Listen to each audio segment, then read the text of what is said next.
Hello guys, welcome to the second part of the cryptographic mathematics. In this we will be dealing about the groups, rings and fields. Previously we have seen basic modular mathematics and the Euclidean algorithm where we learned how to calculate the GCD, and extended Euclidean algorithm where we learned about how to calculate the multiplicative inverse of any number. Group is a set of elements which has a support for a binary operation, and whenever you apply that binary operation onto the elements of that set, the result will always be in the set itself. It is represented by this notation where G represents the group. Zn, I hope you all understand. If you don't, refer to my previous video. So Zn is a modulus n domain of integers, and it supports one operation. In our example, we are taking it as the addition. It has to follow certain properties. The first property, as I have already told, that any two elements of the set of the domain Zn, when acted upon by the operation, that is the plus operation in our case, the result should always be a member of that set itself, right? And whether you add the A and B first and then C, or B and C first and then A, the result is going to be same. So this is called as the associative law. So it has to follow the associativity. It has to have an identity element as well. That is, one of the elements of that set should be such that when that element is added to or operated upon with some other operand, it always results in the same operand. So in the additive domain, we have got 0 as the identity, because whenever you add 0 to any element of the set, it will always result in that element itself. Inverse means that every element should have any other element from that set, which when added together should result in the identity element. And since the identity element is 0 in case of addition, so should result in 0. So basically the second number is acting like a negative of the first number, but since you know that in Zn domain we have got positive integers from 0 to n minus 1, right? So you need to find any other element in the modulus n domain which when added to A should result in 0. We'll see the example in the next slide and the things will be more clear there. So these are the basic properties that if followed by a set on one particular operation, then it should be called as a group. But additionally, if the property of commutativity is also achieved, like A plus B is equals to B plus A, then it is called as an abelian group. And since Zn, I am saying, is a group, it has to have an inverse value as well. So even if I am doing the plus operation, since the inverse of that plus is possible, therefore Zn, if it is a group, can perform addition and subtraction both. And let's look at the example to understand things in a better way. So we are taking, for example, Z6 domain, and Z6 will have values from 0 to 5, that is 0, 1, 2, 3, 4, 5. Let's check if Zn is a group over the operation plus. So first of all, I'm assuming two values A and B, that is 3 and 5, and C will be calculated with the help of the operation that I have assumed over here, that is addition. So A plus B mod n, if performed, will result in 3 plus 5 mod n, which is 8 mod n equals to 2. 2 is again an element of the set. Therefore, the closure property is fulfilled. Similarly, whenever you add any two number from this set, whether it be 4 and 5, and 4 and 5 results in 9. 9 mod 6 equals to 3. So since it is a mod 6 operation, it will always have a result in 0 to 5 domain. Therefore, closure property is fulfilled. For associativity, if we add 3 and 5 first and then add 2, it results in 8 mod 6, which is 2 plus 2 equals to 4 mod 6. And if we add 5 and 2 first, that is 7, 7 mod 6 is 1, 1 plus 3 equals to 4. So 4 mod 6 equals to 4 mod 6. That means associativity is also achieved in a Zn plus domain. Identity, as we had discussed earlier, whenever you add any number by a 0, 0 is part of the set, any number from these could be picked and added to 0 will result in the same number itself. Therefore, an identity element is also there in Zn domain over the plus operator. Inverse, as discussed earlier, any number when operated upon by the inverse of itself will result in the identity element, and since our identity element for addition is 0, therefore here also it should equate to 0. So 4 plus minus 4 mod 6 is equals to 4 plus minus 4 mod 6 will result in 2. So 4 plus 2 is equals to 6. 6 mod 6 equals to 0. That means we have got an inverse, and that inverse value is 2. So 4 plus 2 is 6. 6 mod 6 is 0. Similarly, if I am looking for 5, for 5 the inverse value is 1, because 5 plus 1 is equals to 6. 6 mod 6 again equals to 0, the identity element of the plus domain. So inverse for all the numbers are also possible in the Zn plus group.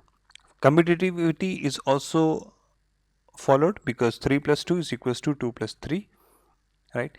Let us check for the multiplication as well. So if I am assuming that Zn is a group in the multiplication operation, so closure is fulfilled because you again have got the mod 6 operation. So whatever value from the set you multiply and perform a mod 6, it will always result in a value that is within the set itself. Associativity is also fulfilled whether you multiply 3 and 5 first and then 2, or 5 and 2 first and then 3, they both will result in the same values that is given over here. Therefore associativity is also fulfilled. Identity element, since it's a multiplication operation, the identity element over here is 1. So 1 is part of Z6 domain. When you multiply 1 to any other value, it will always result in the same value. Therefore identity element is also here. And the inverse element, let's check if it is there. So we'll check the inverse of 4. The inverse of 4 when acted upon the by the operator, and since the operator here is multiplication, so 4 multiplied by the inverse of 4 mod 6 should result in 1. If it is doing so, that means inverse is possible.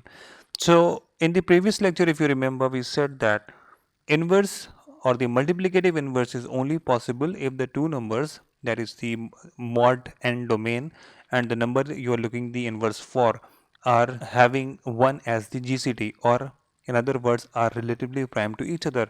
But here mod n domain is 6 and the number you're looking for is 4, so the GCD of 6 and 4 doesn't come out to be 1. Therefore inverse of 4 is not possible. So we can conclude that all the values cannot have their multiplicative inverses in Zn domain, right? Some values can have the inverses, but not all. As far as commutativity is concerned, yes, it is commutative over the multiplication operation also, but it does not form a group. Why? Because for group, the basic requirement are the first four requirements, and it does not fulfill the first four requirements. So over the addition operation, we can say that Zn over the addition is an abelian group, but it is not a group with respect to the multiplication sign, right? And here with the help of Zn we can easily perform addition, and since the inverse is possible, so subtraction can also be performed, but it is not a abelian group for the multiplication. Now I would give it as an exercise to you that I've mentioned over here that Zn star domain is basically the multiplicative inverse domain, consists of 1, 3, 7 and 9. I have already told in the previous lecture how to calculate these values, and you have to check whether Zn star is a group over the addition and Zn star is a group over the multiplication operation. So just complete this chart and submit in the classroom app. Cyclic groups is a group where every element is a power of some fixed element of that particular group itself. For example, I'm taking the Z6 domain again. So the values are from 0, 1, 2, 3, 4, 5. So 0 to the power 0 mod 6 equals to 0, and 0 to the power anything will always result in a 0. Therefore 0 cannot generate all the values from 0 to 5. 1 to the power 0, because 0 here means that 1 is not existent, so it evaluates to 0, so the first number is generated. 1 to the power 1 mod 6 evaluates to 1, so 1 is there. 1 square means 1 plus 1, because the operation that we can perform is plus. Mind you, it's plus, do not multiply. So 1 plus 1 equals to 2, so 2 mod 6 equals to 2. Similarly, 1 cube is 1 plus 1 plus 1, that is 3 mod 6 equals to 3. And similarly 1 to the power 4 is 4 and 1 to the power 5 is 5. Therefore, you will see that 1 has generated all the values 0, 1, 2, 3, 4, 5, that is within the set. When you check it for the 2, you will find that it does not generate all the values, but it is generating the values from 0 to 4, then again 0 to 4, and so on and so forth. Same is the case with 3, it keeps on generating the values 0, 3, 0, 3, and so on. But when you check for the 5, then you will find that 5 is again a number which can generate all the values of this set, right? So we can eventually conclude that in Z6 plus group, it is cyclic with the generators 1 and 5. So if you've got values 1 and 5, you can generate all the other values. Otherwise, you won't be able to generate all the other values. Now, what I want you to do is that please calculate the generators of Z10 star domain over the multiplication sign and again submit it in the classroom app. Rings is a set of elements, and on this element there will be two operations. So I'm again talking about the Zn domain itself, but here there are two operations, plus and multiplication. So it has to follow that the first operation should be an abelian group, and previously we have seen that over plus Zn is an abelian group, so no problem. And over the second operation, that is multiplication, in this case it should follow the first two properties, and the first two properties are closure and associativity. And we have seen that Zn domain over multiplication is following the closure property as well as the associative property as well as the commutative property. But this property is not compulsory, but if the second operation is following the commutative property as well, then in that case it is called as the commutative ring. If this property is not there with the second operation, then it will be called as the ring itself. And then comes the important property that is that the second operator, that is the multiplication, should be distributive over the first operation, that is addition. So a into b plus c should distribute and convert to a into b plus a into c. So both the equations are equivalent.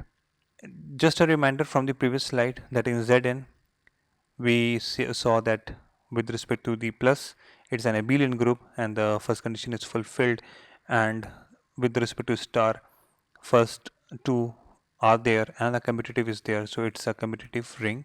And in this commutative ring, it is supporting plus minus because plus inverse is there, so plus minus is there, and a multiplication is also supported over here, but division is not supported because the inverse for all the values in Zn domain is not possible. In case of fields, it is similar to the ring, but the condition here is that the first operation plus and the second operation multiplication both should be abelian group. Therefore, they should follow all the properties, all the 5 properties that we had discussed for a abelian group. Then it also says that the identity element of the first one. So first is your plus operation, the identity element of the additive operation is 0. So 0 cannot have an inverse in the multiplicative domain, right? And it could be concluded that Zp over the plus and minus is a field and also a commutative ring where the second operation follows all the 5 properties. And mind you that here I am using the term p and not n. So this restricts my domain n into only prime numbers. So if I am having integral domain of prime numbers, then both these operations will be the abelian group and fulfill the requirement for the field. So in the field example, since p is representing the prime numbers, so the additive domain, if you write down, of z7, 7 is a prime number, so the answer would be 0, 1, 2, 3, 4, 5, 6. And the multiplicative domain, if I write z7 is star, it is 1, 2, 3, 4, 5, 6. And mind you that this does not have a 0 because 0 is the identity over additive domain. Therefore, it cannot have an inverse in the multiplicative domain. Therefore, multiplicative domain does not have the value 0. So let's check again for this table, and you will find that closure, associativity and commutativity is followed. We are concentrating on identity and inverse only. So the identity of the addition is 0, identity of the multiplication is 1, and the inverse is when you add two numbers in such a way that they result in the identity. So when you are adding, the identity is 0. When you are multiplying, the identity will be 1. So 4 plus minus 4, so minus 4 mod 7 here is 3. So the inverse in this domain of 4 is 3. For finding the inverse of the multiplication, you will see that we want to look for the inverse of 4 in the mod 7 domain. So when you find the GCD of the n comma a, that is the domain 7, and the number it evaluates to 1, therefore the inverse is possible for 4, and therefore all the boxes have got ticked. That means in ZP domain all the properties over both the operations can be fulfilled. But what is the inverse of 4? So for that, a quick reminder, we have seen in the previous lecture also that extended Euclidean algorithm could be used to find the inverse. When R2 equals to 0, then the value of R1 will tell me the GCD value. So GCD is 1, so it can be verified that GCD is coming out to be 1 for 7 and 4, and therefore inverse is possible, and inverse value is given by T1, that is 2. Let's check whether 2 is the inverse of 4 or not. So when you perform 4 cross 2, you will get the result as 8. 8 mod 7 is equals to 1. So it is resulting in the identity element of multiplicative domain. And thereby I can conclude that if I am talking about ZP domain, I can perform plus sign. Inverse is possible, so I can perform subtraction. I can perform multiplication, and inverse is possible, so I can perform division as well. So we will be dealing with the fields in the coming lectures. Thanks.